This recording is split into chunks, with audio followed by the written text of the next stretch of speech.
For instance, not food podcast, everything one podcast. of the first things I'm thinking about, and this is going to sound ridiculous, was someone broke an ice carafe near the ice machine. In a busy restaurant. And what do? Yep. That girl was me.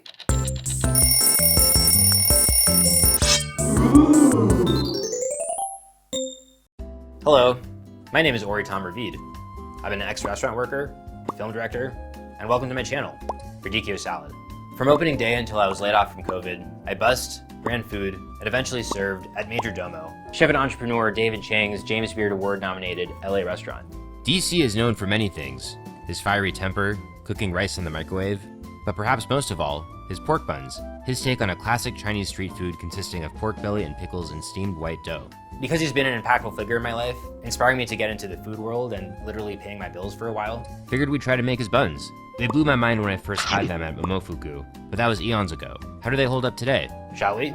Recipe start. You'll need pork belly, pork fat, or fat of your choice, bread flour, sugars, baking soda / powder, non-fat milk powder, which I couldn't find anywhere, so I'm using non-fat milk from a local coffee shop, yeast, these things, and of course, salt. Kosher salt. Step 1. With your knife facing away from you, cut the skin from the top of the pork belly. Cut it into some nice little strips and put it in a pot with a generous cup of water. Cook it on a simmer for about an hour. Strain it and forget about it. Meanwhile, get ready to season your pork. The recipe for Chang's version calls for a whopping 1/4 cup of salt for 3 pounds of pork. I don't know if you've ever seen a 1/4 cup of salt in real life, but it's a lot. Way too much for us home bussy chefs. I cut the salt by half, which equates to 3/4 of a tablespoon per pound. Mix it with equal parts sugar, I'm using brown sugar because I'm cool, and rub it all over.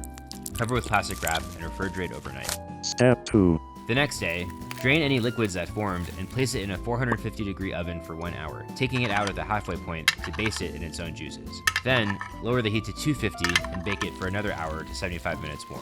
It should be soft yet firm, like a down pillow. Save these juices and refrigerate again. Step 3. Now, we're gonna make our dough. If you want to skip this part and just buy store-bought versions instead, please feel free to do so. David Chang didn't do them when he opened up Noodle Bar. You know, too small of a space. I mean, it probably was. Combine the yeast with the milk in a stand mixer or food processor. Then throw all the other shit in. Gently pulse until... Well, it appears I just broke my food processor. We're gonna try this anyway. Tastes good. Scrape what you can into a grease mixing bowl. Cover with a dry towel and put it in a dry, warmish place for about an hour, hour 15, until it doubles in size. Step 4. Okay, let's see if we had any luck. Hey. Not bad. Not true. It's got a nice give to it. No. You see the little dimple? No. That means it's definitely ready to form into buns. No. Girl, what are you doing? Ugh. I've lost sleep over this. I didn't know this at the time, but this dough is clearly overproofed. There's like some mumbo-jumbo science behind it. Luckily, I didn't use all this dough in this take and saved some and put it in the fridge just in case. It being in the fridge really helped the gluten structure a lot, and I was able to do this properly the next day. Nah, it's a little sticky. What are you gonna do? Fuck. With the better dough, I cut it into thirds and divided each third into 1/6. Grab your scale. The book says to make sure each piece weighs 25 grams, but I think I decided on 44 for some reason. I don't remember. Ball these puppies up and cover and let them rest for 30 minutes. Step 5. Meanwhile, cut 4x4 squares out of parchment paper. Uncover your pups and roll each one into the best 4-inch long oval you can. Pull out your heated up pork grease and lightly glaze each surface. Otherwise, your buns will stick to each other. Fold each oval in half and cover again for 45 minutes. They will indeed rise a bit more. Whoa!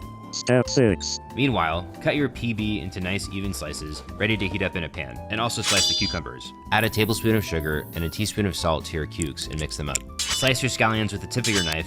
Actually, that's way too sweet. Add some more salt. You want equal parts salt and sugar for this one. Get your steamer going. When 45 minutes are up, put the buns inside and let them steam for 10 minutes. Take them out and inspect. Holy shit, they look pretty good. Assemble.